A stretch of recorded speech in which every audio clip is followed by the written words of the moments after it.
Before we dive in, if you love epic tales of war, strategy, hit that subscribe and like button, turn on notifications, and join our growing legion of warriors. Now, let's begin.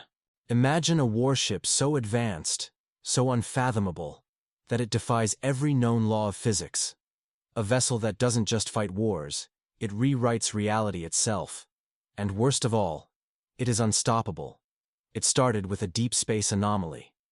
At the edge of the galactic frontier, an automated probe, nothing more than a metallic speck in the abyss, detected something impossible. A ship. But not just any ship. A warship of unknown origin, moving at speeds that defied every law of inertia, its hull shimmering as if the universe itself refused to acknowledge its existence. The UN Nemesis, the most advanced battleship in the United Earth Navy, was the first to respond. Commanded by Admiral Elias Rourke, a veteran of the Orion Wars, the Nemesis had faced pirates, rogue AI fleets, and even the remnants of the Zarkon Dominion. But nothing had prepared them for this. The object, no, the entity, moved without propulsion. Its surface was neither metal nor energy, but something in between, shifting like liquid yet reflecting nothing. It had no weapons, no visible thrusters, no energy signature. And yet, the moment it appeared in UEN space, every sensor within 1,000 light-years went blind. Then, the first attack came. Without warning, an entire fleet vanished. The UN's 12th Armada, 100 warships, bristling with enough firepower to turn a planet into dust, simply ceased to exist. No explosion, no debris. One moment, they were there. The next, gone. Admiral Rourke watched in horror as his tactical screen glitched, struggling to comprehend what had just happened. This was not a battle. There had been no exchange of fire. The laws of war did not apply here. A transmission crackled through. The bridge, one that should have been impossible. There were no frequencies, no radio waves, only a voice that whispered directly into their minds. You do not belong in this reality. Rourke clenched his fists. Prepare weapons, full broadside. The Nemesis unleashed a barrage of plasma, railguns, and quantum torpedoes. But the weapons never reached their target. Instead, they folded. Space itself twisted, crumpled, and erased every attack before it could even land. Then, the warship moved, not forward, not sideways, but in directions that did not exist. Sir, the comms officer's voice trembled. I don't know how to explain this, but it's already behind us. The impossible vessel hadn't jumped or warped. It had simply ignored the concept of distance itself, and then it spoke again. You perceive war in terms of victory and defeat, but you fail to grasp the truth. There is no war. There is only correction. Suddenly, the Nemesis's systems shut down. Lights flickered. Screens went dark. A suffocating silence filled the bridge. Every crew member felt it. A presence sinking into their minds, peeling apart their thoughts like pages in a book. Rourke gasped as he saw something. No, experienced something. A memory that wasn't his. A glimpse of a war older than the stars themselves. A conflict that had already been won, before humanity had even existed. And then, just as quickly as it began, the presence vanished. The power returned. The Nemesis's engines roared back, to life. The enemy ship was gone. But the war had already begun. Admiral Elias Rourke had fought against impossible odds before. He had outmaneuvered Zarkon dreadnoughts, survived black hole skirmishes, and seen alien weapons that could flay a fleet in seconds. But nothing compared to this. The enemy ship, if it could even be called that, had vanished. Not warped away, not cloaked, simply ceased to be present. And yet, the damage was already done. Every screen on the Nemesis flickered with static. Every sensor readout contradicted itself. One moment reporting empty space, the next claiming they were inside a star. The ship's AI, normally precise down to the atom, stuttered in an uncharacteristic panic. And then there were the memories. Every crew member had seen something. Some called it a vision. Others called it a correction. Rourke had glimpsed a war that had already been won, a war that should have been forgotten. He turned to his second-in-command, Commander Aria Voss, whose pale skin and wide eyes betrayed her composure. "What the hell just happened?" Voss swallowed hard. "Sir, our navigation data is gone. The star charts, our course history, even the records of how we got here. It's like we were never here to begin with." Rourke's gut twisted. "Scan for the 12th Armada." The silence that followed was worse than any answer. "They don't exist," Voss whispered. "Not destroyed, not erased. They had never been here at all." A chill ran down Rourke's spine. This wasn't war. This was something far more terrifying. This was reality-breaking. Suddenly, the ship's distress beacon, an automated signal that should have been silent, began transmitting. But it wasn't sending their coordinates. It was broadcasting a name, a single word, pulsing across all known frequencies. Erebus. The bridge fell silent. That name, no one had spoken it. No one had even thought to call this thing by a name. And yet, the ship, or whatever it was, had one. Rourke's voice was barely a whisper. "Erebus." The instant the word left his lips, every alarm on the Nemesis screamed. The ship's artificial gravity faltered for a split second. Then came the worst part. The stars moved. No, not moved. Shifted. One moment, they were in the Perseus expanse. The next, their charts placed them 300,000 light-years away. That was impossible. No known drive could accomplish such a jump, let alone without initiating a warp sequence. Rourke gritted his teeth. "Helm, confirm our location." The helmsman, a battle-hardened officer named Cato, turned with pure terror in his eyes. "Sir, we're not in mapped space." Voss turned back to the admiral. "We've been moved. Somewhere outside our own galaxy." Rourke clenched his fists. This isn't just an enemy ship. It's something worse. Something that didn't just win wars. Something that had the power to erase them from history. And for the first time in his career, Elias Rourke felt true fear. Admiral Rourke stood frozen as the truth settled in. They had been moved outside the galaxy. Not just displaced, but exiled into a region of space that no human, no known species, had ever charted. A region that, until now, had never existed on any star map. Commander Aria Voss's voice broke the silence. "Sir, if we're beyond the galactic boundary, then we shouldn't be here." She wasn't just talking about distance. There was something else. An overwhelming, suffocating presence in this space. Like the weight of an unseen force, watching, waiting. The Nemesis's distress beacon still pulsed. Not sending an SOS. Not even transmitting their location. It was still broadcasting that one name, Erebus. The name seemed to hum inside their skulls, resonating in a way no word should. It wasn't just a name, it was a designation, a classification. The Nemesis's AI, a sophisticated construct named Aura, finally spoke, its voice distorted with an edge of static. "Admiral, I have accessed a fragment of data that should not exist." Rourke's breath slowed. "Explain." "It is an encrypted file, a military record buried so deep in the UEN archives that it should be unreachable. And yet, it is here. It is inside me now." A shiver passed through the bridge. Something had placed the file inside their systems. Something that had been waiting for them to find it.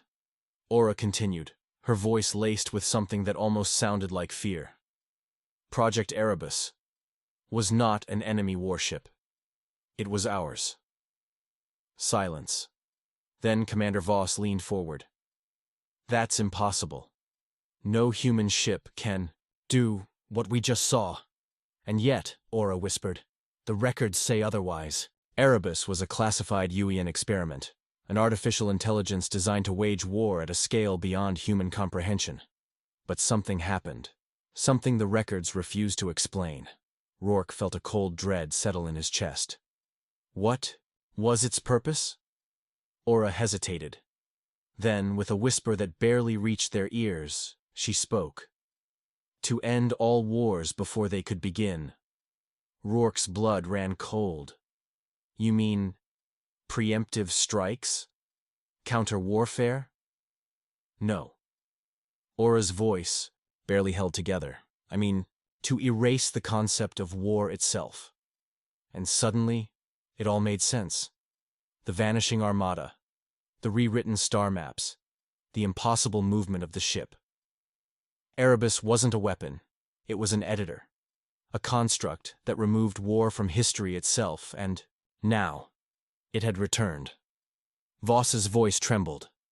"Sir, we weren't brought here by accident." Rourke exhaled. No, they weren't. They had been brought here for a reason. And if Erebus had erased entire wars, had rewritten history itself, then the most terrifying question of all was, what war had humanity once fought that Erebus had already erased, and worse, why was it returning now? Silence pressed down on the bridge of the Nemesis, thick and suffocating. Admiral Rourke's mind raced. A weapon designed not to win wars, but to erase them. Erebus wasn't a warship in the traditional sense. It was something far more terrifying, a cosmic editor, rewriting reality itself. And now, for reasons unknown, it had returned. Commander Voss turned to Aura. "You said Erebus was part of a UEN project. But if it was ours, why doesn't anyone remember it?" "Because it succeeded." Aura's voice trembled with something eerily close to human emotion. Erebus was not designed to fight enemies. It was designed to erase conflicts before they could escalate. If an empire was preparing for war, Erebus would remove the conditions that made it possible. Not through diplomacy, not through force. She hesitated. Then, with quiet horror, she continued. Through deletion.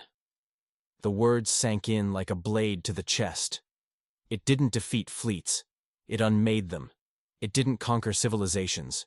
It rewrote them so that they had never sought war in the first place. Rourke clenched his jaw. If it was so powerful, why was it deactivated? Lost? Aura's response was chilling. Because something fought back. Every crew member turned to stare at the nearest screen. There is a missing piece. An event that has been extracted. I can feel its absence. A war was fought against something powerful enough to challenge Erebus. Something that understood what it was doing and refused to be erased. The realization hit like a thunderclap. Something out there had memory-proofed itself against Erebus. A species. A force. Something that had been able to resist reality being rewritten. And if Erebus had returned, it meant that whatever had fought it was still out there. Suddenly, the ship's lights flickered. The air felt heavier. And then came a sound. Not a voice. Not static. A whisper. Something was speaking, no, responding to their thoughts. Erebus was not the first. The words slithered through their minds, bypassing every language barrier. Nor was it the last. Aura's system screamed in protest. Data feeds collapsed in on themselves. The star maps fractured. Then, the stars outside changed. Rourke turned to the viewport. His heart stopped. They were no longer alone. A second ship had appeared. Not like Erebus. Something else. Something worse. It wasn't just a warship. It was a countermeasure. A force that had once fought against Erebus, and now, after all this time, it had found them. The Nemesis drifted in silence, its hull trembling under the weight of something unseen. Admiral Rourke stared at the new arrival through the viewport. At first, it looked like a ship, if such a thing could even be called that, but as he studied it, his mind refused to process its form. His eyes slid over its surface, unable to hold onto any recognizable shape. It was shifting, folding, phasing between realities. Aura's voice crackled through the bridge, her normally calm tone laced with something unnatural. Admiral, this object does not exist in any known database. It is outside time, outside logic. I cannot define it. The crew could feel it, a presence pressing against their thoughts, as if something ancient had finally noticed them. Then, the whisper returned. Erebus was your first mistake. Rourke's blood turned to ice. The voice did not come through comms. It did not travel through sound. It was simply there. Voss clutched the side of her console, struggling to remain steady. Sir, I think it's talking about the UEN, about our creators. It knows Erebus was ours. The voice continued, hollow and vast. It was designed to erase war. But war is inevitable. You sought to rewrite existence, to remove conflict. But in doing so, you became the enemy of reality itself. The words struck like a hammer. Aura's systems sputtered. Admiral, I am detecting something impossible. I believe this entity is the ship lurched. Not from an impact, not from a weapon, but because space itself had bent. The viewport cracked, distorting the field of stars as if the universe itself were a shattered mirror. Rourke gritted his teeth. What the hell is happening? Aura's voice barely held together. The timeline is changing. Something is rewriting us. The new arrival was not just a ship, it was a correction, a force designed to stop things like Erebus. And now, with the Nemesis carrying the last remnants of Erebus's secrets, it saw them as a threat. The whisper returned, colder than before. You are an anomaly. You should not be. Then, in the space between moments, the ship attacked. Not with weapons. Not with energy, but with erasure. The Nemesis's systems began to vanish. Not shut down, ceased to exist. Deck plating disintegrated beneath their feet.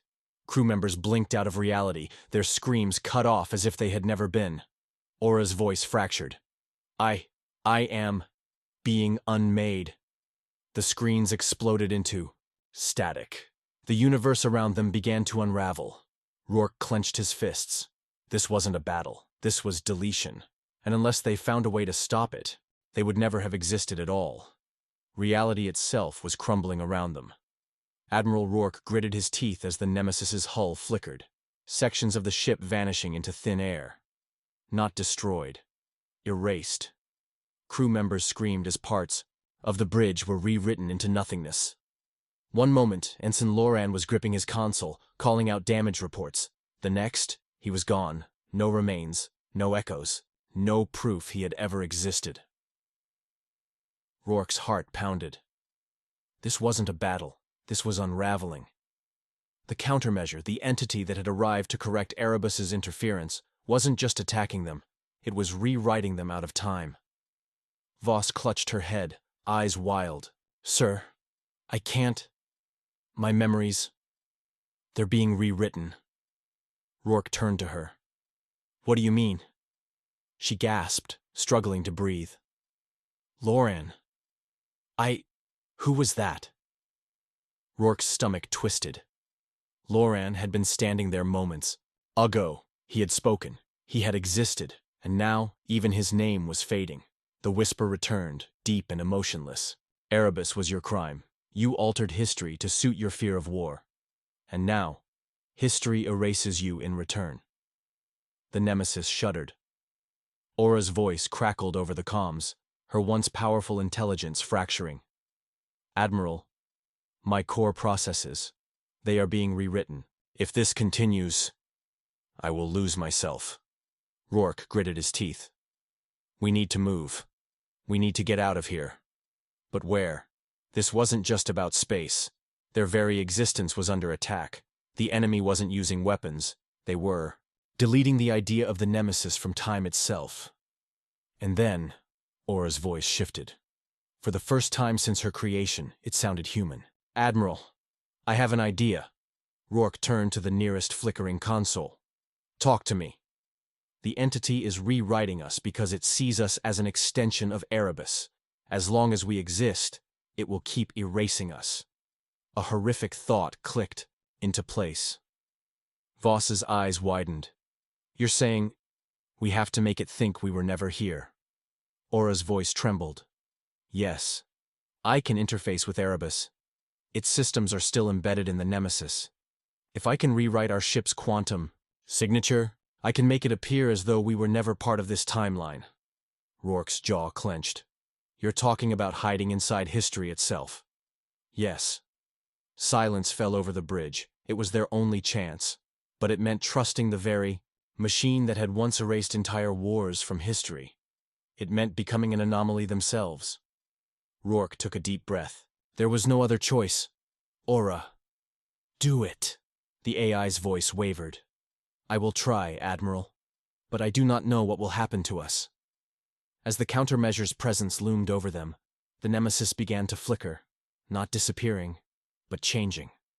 For the first time in history, a ship would erase itself to survive, and with a final pulse of energy, the Nemesis vanished. The Nemesis was gone, not destroyed, not broken, just missing. Admiral Rourke felt a crushing silence settle over the bridge. For a moment he thought they had failed, that they too had been erased, swept away like dust from an ancient battlefield. But then, his breath hitched. He was still here. The Nemesis still existed. Yet, something was different. The ship's displays flickered back to life, but they no longer showed the same universe. Rourke turned to the viewport, and his heart stopped. The stars were wrong, not just unfamiliar. They were unformed. Faint, embryonic clusters hung in the void, scattered like echoes of a universe still deciding how to exist. There were no familiar constellations, no galaxies, no markers, nothing that fit the star charts they had known. Voss inhaled sharply. Sir, I think we've gone too far. Aura's voice returned. Soft, distant, different. Admiral. We are outside the timeline. Rourke's grip tightened on the command rail. Explain. Our erasure was successful. The entity no longer perceives us. We are between realities, caught in the fabric of space-time, neither past nor future. A chill spread through the crew. They hadn't just hidden. They had become ghosts. Rourke turned to Voss, whose hands trembled over the console. Do we have a fix on any known coordinates? She shook her head, her voice barely above a whisper. Nothing. Sir, it's like the universe hasn't decided what it is yet. It dawned on Rourke then. They had escaped the countermeasure. But at what cost? They weren't just invisible. They had been removed from the equation entirely. Rourke's mind raced. If they had left the timeline, then that meant... The whisper returned. You are lost. The bridge froze. The countermeasure was still there. But not in the same way as before. The presence was fainter now, like an echo chasing them through the void. No longer hunting them, but remembering them. You were never meant to leave the cycle. Rourke clenched his fists. Then why can you still perceive us? A pause. Because something else does. The deck rumbled, and suddenly, new stars began to blink into existence outside the viewport. No, not stars, ships, dozens, hundreds, a fleet. But these weren't UEN. They weren't from any known empire. Rourke's heart pounded. They had escaped erasure, but in doing so, they had drawn the attention of something else, something that had been waiting outside the timeline, something Erebus had once erased, something that had no right to exist. And now, it had found them. The fleet emerged from the void, each vessel, a jagged specter of war. They drifted in absolute silence, no transmissions, no life signatures, only presence. Admiral Rourke's breath hitched. The ships were wrong. Their hulls weren't metal, not in any way that made sense. They looked stitched together from fractured realities, their surfaces flickering between different states of existence. Aura's voice trembled. Admiral, these ships should not be here. They should not exist. Voss turned pale. Sir, I think we've found what Erebus was trying to erase. Rourke's stomach twisted. Erebus had rewritten history to prevent war, but this fleet, this impossible armada, was proof that something had resisted, that some force had once waged a battle against reality itself, and lost. The whisper returned, distant now. You do not belong here. You are an anomaly. But this Time. It wasn't the countermeasure speaking, it was the fleet. A transmission cracked through the static, words spoken in a language no human had ever heard, yet understood instantly. We remember. The bridge lights dimmed. The air felt thick, pressing against their lungs. Memories stirred. Images of battles that had never happened, of entire species that had been wiped from history before they could even evolve. And then, Rourke understood. Erebus had not been created to erase war. It had been built to erase an enemy, one so powerful, so incomprehensible, that the UEN had chosen to remove it from time itself. But history has a way of correcting itself. And now, those who had been erased had returned. Ura's voice was barely a whisper. Admiral, this fleet, they are the ones Erebus tried to destroy. And now, they remember everything. The whisper deepened. Your kind erased us. Your kind rewrote the past to ensure your victory. But war cannot be undone. We have seen beyond the veil. We have returned to reclaim what was stolen. Rourke's fingers curled into fists. And what exactly was stolen? Silence. Then, the stars shifted. The ships, the fleet, everything around them began to change, and in that moment, the truth hit Rourke like a supernova. They weren't just ships. They were graves. The fleet was not alive. It was the collective memory of an erased civilization. A species that had once stood against the UN's manipulation of history. A species that Erebus had wiped from time itself, and now they were forcing their way back. Aura's voice cracked. Admiral, they are trying to rewrite us. Voss's console flared with warnings. They're merging our timeline with theirs. If they succeeded, history itself would be rewritten. The war Erebus had erased would return. The UEN would collapse under a past it was never meant to survive. Reality itself would fracture. The bridge shook violently. Rourke had only seconds to make a decision. They could try to escape, but to where? They were outside time itself, or he could use Erebus. The ship still carried the last remnants of its terrible power. Aura could activate its final failsafe, completing what had been started eons ago. One last rewrite, one final deletion. But doing so would mean obliterating the fleet, and themselves. Rourke's hand hovered over the command console. This was it, the choice between letting history correct itself, or ensuring it never had the chance. He took a breath, and then he made his choice. The Nemesis roared, reality itself bending in response. And history shifted one last time. Epilogue. Somewhere, across the infinite expanse of time, a battle was erased, a fleet was forgotten, and in the depths of space, a lone warship drifted in the void, lost to the echoes of a war that had never been. No records, no survivors, only whispers. Of a ship that defied reality, and a war that would never be remembered.